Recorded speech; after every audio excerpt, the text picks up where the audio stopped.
ఈ ప్రపంచంలో ఒక ఉద్యోగముంది.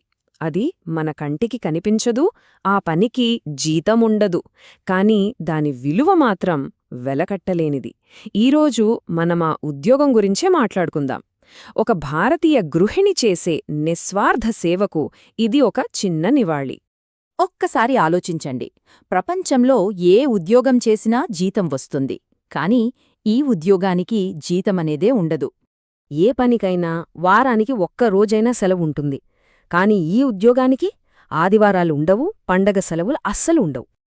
కష్టపడి పనిచేస్తే ప్రమోషనొస్తుంది, కనీసమో మెచ్చుకోలైన దక్కుతుంది.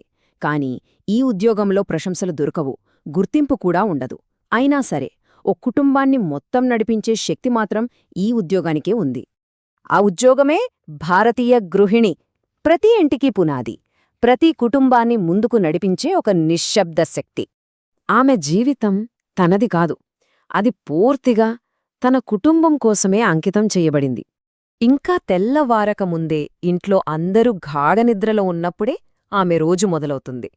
అల్పాహారం సిద్ధం చేయడం, లంచ్ బాక్సులు సర్దడం, పిల్లల్ని బడికి తయారు చేయడం, ఇలా కుటుంబం నిద్రలేచేసరికి అంతా సిద్ధంగా ఉంటుంది. అందరికంటే ముందే ఆమె తన బాధ్యతలను మొదలుపెడుతుంది. ఆమె సమయం, ఆమె శక్తి 100% కుటుంబం కోసమే.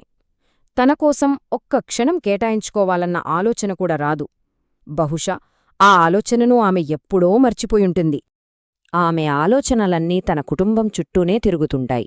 భర్త ఆరోగ్యం, పిల్లల చదువు, ఇంటి బాధ్యతలు, ఇదే ఆమె ప్రపంచం. ఈ బాధ్యతల మధ్యలో తన సొంత కలలు, తన కోరికలు ఎక్కడున్నాయో కూడా ఆమె పూర్తిగా మర్చిపోతుంది. గృహిణిగా ఆమె బాధ్యతలు ఒకెత్తైతే, ఒక తల్లిగా ఆమె బలం అది మరో ఎత్తు. అది నిజంగా అపారమైనది. ఒక బిడ్డకు జన్మనిచ్చే సమయంలో తల్లి పడే నొప్పి మాటల్లో వర్ణించలేనిది. కాని తన బిడ్డను చేతుల్లోకి తీసుకుని ఆ బిడ్డ నవ్విన ఒక్క నవ్వు చూడగానే ఆ నొప్పి మొత్తం మాయమైపోతుంది. అదే మాతృప్రేమలో ఉన్న అద్భుతమైన శక్తి. దానికి ఎలాంటి షరతులు ఉండవు. ఆమె చేసే త్యాగం ఒక్కరోజుతో ముగిసిపోయేది కాదు, అది జీవితాంతం కొనసాగే ఒక యజ్ఞంలాంటిది.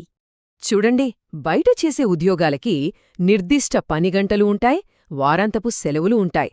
కాని ఇంటి పనికి? దానికి ఘడియారంతో సంబంధం లేదు.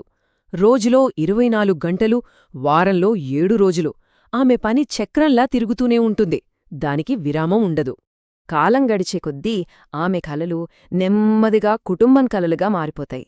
తన సొంత ఆశయాలు మసకబారిపోతాయి.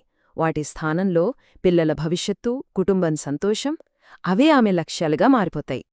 ఇంట్లో అందరూ కడుపు నిండా తిన్న తర్వాత చివరగా తను తినడం, కుటుంబానికి అవసరమైనవన్నీ కొనడం, కాని తనకోసం ఏదీ దాచుకోకపోవడం, ఇవన్నీ రోజూ చేసే చిన్న చిన్న త్యాగాలు. ఇవి ఎవ్వరి కంటికీ కనిపించవు, చాలాసార్లు ఎవరూ గుర్తించరు కూడా. అందుకే అంటారు, ఆమె కేవలం ఒక గృహిణి కాదు, ఆమె ఆ ఇంటికి ఆత్మ, ఆ ఇంటికి గుండెకాయ. చెప్పండి, ఈ ప్రేమకు, ఈ త్యాగానికి మనం వెల కట్టగలమా? ఆమె శ్రమను ఏ కొలమానంతో కొలవగలం? ఒక్క విషయం గుర్తుంచుకోండి, ఇటుకలు సిమెంటుతో కడితే అది కేవలం ఒక కట్టడం అవుతుంది. కాని ఒక తల్లి ప్రేమ, త్యాగం, ఆప్యాయత కలిసినప్పుడే అది ఇల్లు అవుతుంది, ఒక వెచ్చని గూడులా మారుతుంది.